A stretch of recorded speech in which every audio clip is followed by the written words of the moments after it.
মনের আড়ালে যদি মন কথা কয়, সুরের আড়ালে যদি সুর বোনা হয়, হৃদয় ফাগুন এলে হৃদয় খুলে, সিজদায় তাকে ডাকিও, তাসবির দানা জপিও। প্রিয় দর্শক মন্ডলী, জয় পরাজয় আছে বলেই সাদা কালো চেনা যায়, সাদা কালোর মধ্য থেকেই আসল কিছু পাওয়া যায়। গানের ভাষায় বলা যায়, যদি লক্ষ্য থাকে অটুট, বিশ্বাস হৃদয়ে, হবেই হবে দেখা, দেখা হবে বিজয়ে। গ্রামে গঞ্জে ছড়িয়ে ছিটিয়ে রয়েছে অসংখ্য প্রতিভাবান শিল্পী। আসলে এদেরকে তুলে ধরার মতো বা দেখার মতো কেউ নেই। তবে আমার বিশ্বাস, এদেরকে একটু সাপোর্ট করলেই তারা খুঁজে পাবে তাদের আসল ঠিকানা এবং পূরণ করতে পারবে তাদের কাঙ্ক্ষিত স্বপ্ন। হ্যাঁ প্রিয় দর্শক মন্ডলী, আজ আমরা কথা বলবো এমন একজন স্বপ্নবাজ তরুণের সঙ্গে, যে ইসলামী সঙ্গীতের মাধ্যমে পূরণ করতে চায় তার স্বপ্ন এবং খুঁজে নিতে চায় তার আসল ঠিকানা। আর এই স্বপ্নবাজ তরুণের নাম মাজিদুল ইসলাম। চলুন আমরা তার সাথে কথা বলি এবং তার কাহিনী শুনে আসি। মাজিদুল, কেমন আছো? আলহামদুলিল্লাহ, আমি অনেক ভালো আছি। আপনি কেমন আছেন? জি, আমিও ভালো আছি। তো মাজিদুল, আজ আমরা যে কারণে তোমার কাছে এসেছি, আমরা তোমার ফেসবুক পেজে দেখেছি তুমি অসম্ভব সুন্দর ইসলামী সঙ্গীত করে থাকো। তো আসলে সেখান থেকে আমরা কোনোভাবে আইডিয়া নিতে পারছি না যে আসলে তুমি কি করতে চাচ্ছ। তবে একটু বিশ্বাস হচ্ছে যে তুমি ইসলামী সঙ্গীতে হয়তো ফোকাস করে ফিউচার করতে চাচ্ছ। আসলে কি কথাটা কতটুকু সত্য? আসসালামু আলাইকুম রহমতুল্লাহ। আসলে আমার ছোট থেকেই অনেক স্বপ্ন ছিল, আশা ছিল যে আমি একজন ইসলামিক সিঙ্গার হব, কিন্তু ছোটতে তেমন কাজ করতে পারি নাই। বাসায় থেকে তেমন সাপোর্ট ছিল না। এখন হয়তো আমি একটু বড় হয়েছি, ঢাকায় পড়াশোনা করতেছি, মাদানী নিসাবে ৩য় বর্ষে পড়াশোনা করতেছি। আমার স্বপ্ন হচ্ছে যে আমি একজন বক্তা হব, মাওলানা হব, মানুষদেরকে ইসলামের দাওয়াত দিব। এবং আমার পাশাপাশি আরেকটা আমি ফোকাস করি যে ইসলামিক সঙ্গীত। এই যে দেখা যায় যে অনেক মানুষ গান অনুষ্ঠানের মধ্যে এই যে বাজনা দিয়ে যে গানগুলো শুনে থাকে, তো আমরা চাচ্ছি যে এটা শোনার মাধ্যমে কিন্তু হারাম হয় আর কি। আমরা চাচ্ছি যে হালাল পথে যেন মানুষরা কিছু শুনতে পায়, এজন্য আমরা তাদেরকে এই উৎসাহ দেওয়ার জন্য আমরা এই কাজগুলো করে থাকি। আর এটা আমার ছোট থেকেই অনেক ভালো লাগা, ইসলামিক সঙ্গীত করার প্রতি একটু আলাদা একটু ভালোবাসা, এজন্যই আমি করে থাকি আর কি। আচ্ছা মাজিদুল, যে কথাটা তুমি বলেছিলে যে পরিবার থেকে তুমি ফুললি সাপোর্ট পাওনি এক সময়, আর এখন যেহেতু তুমি বাইরে পড়াশোনা করো, একটা স্বাধীনতা তোমার মধ্যে কাজ করে, যেটা আর কি বেশি আর কি পরিমাণ, যেটা বাসায় থাকলে পাওয়া যায় না। তাই এখন তুমি পরিবার থেকে কেমন সাপোর্ট পাচ্ছ? যেহেতু তুমি ভালো ইসলামী সঙ্গীত করছো, অনেকগুলো আমরা রেকর্ডিংও তোমার দেখেছি, তো এখন কেমন সাপোর্ট পাচ্ছ? এখন সাপোর্ট পাচ্ছি যে বাবা তেমন আগে বুঝতে পারে নাই আমি যে এত সুন্দর সঙ্গীত গাইতে পারি, সেটা আগে জানতো না। কিন্তু যখন আমি 1-2টা কাজ করলাম, 2-3টা সঙ্গীত বের করলাম, যখন আমার বাবা আমার বাসায় থেকে দেখলেন, ভিডিওতে দেখার পরে অনেক মুগ্ধ হয়েছিলেন যে আমার ছেলে এত সুন্দর সঙ্গীত গাইতে পারে। তারপরে তখন থেকে আর কি আমাকে ভালো সাপোর্ট করতেছে আর কি।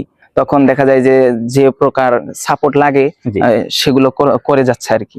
আচ্ছা মাজিদুল, আমরা একটা জিনিস জানি, যেহেতু আমি অনলাইন প্ল্যাটফর্মে কাজ করি, এখানে কাজ করতে গেলে কিন্তু অনেক ডিভাইস লাগে ভালো মাপের। হয়তো আমরা নর্মাল ফোন দিয়েও করতে পারি, কিন্তু তার থেকেও বেটার যদি আমরা করতে চাই, আরো বেটার কিছু প্রয়োজন হয়। তা সেক্ষেত্রে তোমাকে পরিবার থেকে কি এমন কি সাপোর্ট করেছে বা এমন কিছু কিনে দিয়েছে বা দিচ্ছে বা দিবে? অনেক কিছুই কিনে দিয়েছে, যেমন আমি ফোনও কিনছি কিছুদিন আগে, আমাকে ফোন কিনে দিয়েছে। তেমন আমার অত একটা আশা নাই, এখন তো আমার ছাত্র বয়স, তেমন সেভাবে আমি কাজ করতে পারতেছি না, পড়াশোনা করতে হয়।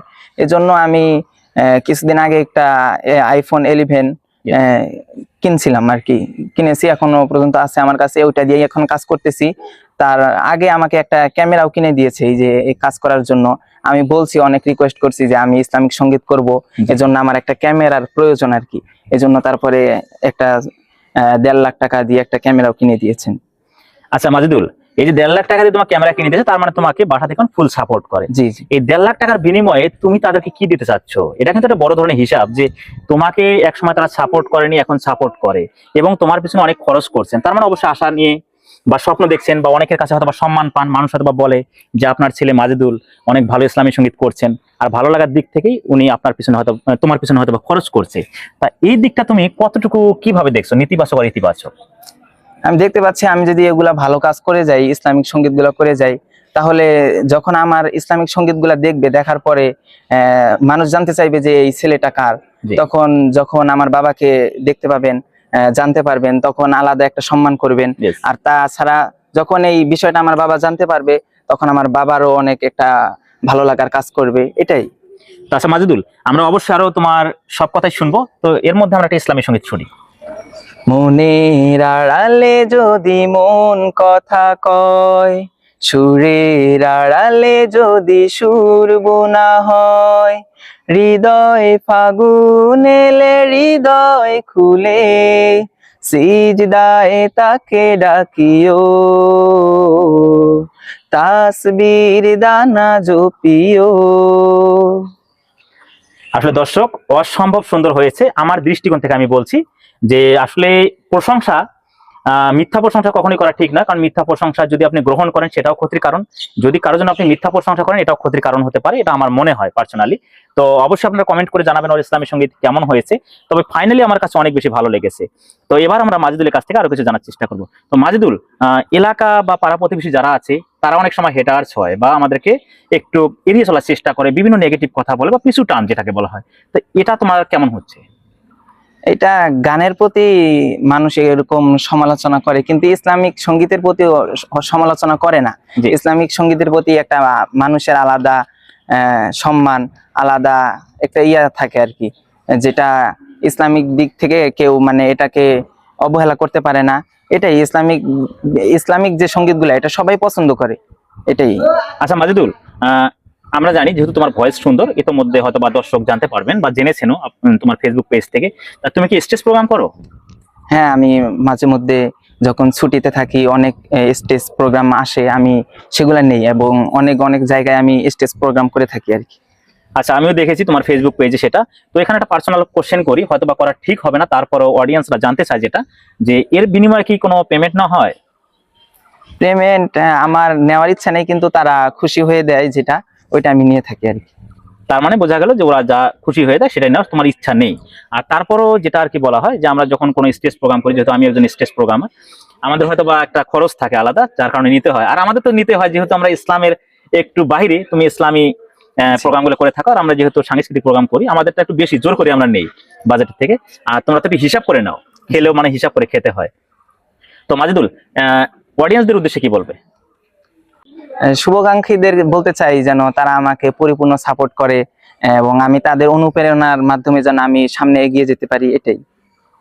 তো মাজেদুল, লাস্ট কোশ্চেন, পরিবারের উদ্দেশ্যে কি বলবে? বাবা মা এবং ভাই বোন যারা আছে তাদের উদ্দেশ্যে কি বলবে? তাদের সাপোর্ট এবং তাদের উদ্দেশ্যে কি বলবে? তাদের কাছ থেকে ফিউচার চাওয়া কি? তাদের থেকে চাওয়ার তারাও অনেক চায় যে আমি একজন বক্তা হই, একজন ইসলামিক সঙ্গীত হই, এটা তারা চায় এবং তাদের স্বপ্ন আমি পূরণ করার ইচ্ছা করতেছি আর কি। অডিয়েন্স অবশ্যই মনে রাখবেন যে আমি আমার ভিডিওর স্ক্রিনে আমি ওর পেজের নামটা মেনশন করে দেবো, অবশ্যই আপনারা দেখবেন। আর আমরা যে আজ তোমার সাক্ষাৎকার নিলাম, এটা তোমার কেমন লাগলো? অনেক ভালো লাগতেছে। তো আমাদের জন্য কি দোয়া করা যাবে? অবশ্যই, দোয়া তো সবার জন্যই। যাই হোক দর্শক, একটু মজা করলাম। সবাই মাজেদুলের জন্য বেশি বেশি দোয়া করবেন, মাজেদুলের স্বপ্ন যেন পূরণ হয়। আর অডিয়েন্সে যার পাশে থাকে বা সাপোর্ট করে, অবশ্যই সেখান থেকে স্বপ্ন পূরণ করা সম্ভব। আর যে জিনিসটা আমি সবচেয়ে বেশি বিলিভ করি, যে অডিয়েন্সের সাপোর্টটাই সবচেয়ে অনলাইন প্ল্যাটফর্মে বেশি প্রয়োজন হয়ে থাকে। যদি এখানে কেউ ইচ্ছা করে বলে যে না, অডিয়েন্সের সাপোর্ট ছাড়া আমি সেলিব্রিটি হব, নো, কোনো ওয়েতে নয়। এটা আমি মনে করি যে অডিয়েন্সরা ইচ্ছা করলে একজনকে জিরো থেকে হিরো বানাতে পারেন, অর্থাৎ সেলিব্রিটি বানাতে পারেন। আবার চাইলে যদি একটু হিতের বিপরীত হয়, একেবারে হিরো থেকে, অর্থাৎ টপ সারির একজন সেলিব্রিটি থেকে জিরোতে নামাতে সময় নেন না। তো অবশ্যই বি কেয়ারফুল, অডিয়েন্সদের সম্মান করতে হবে, শ্রদ্ধা করতে হবে। আর অডিয়েন্সদের ভালোবাসা নিয়ে মাজেদুল এগিয়ে যেতে চাই এবং এগিয়ে যেতে চাই আমি। ভালো থাকবেন, সুস্থ থাকবেন, আবার নতুন কোনো ভিডিওতে দেখা হবে। আল্লাহ হাফেজ।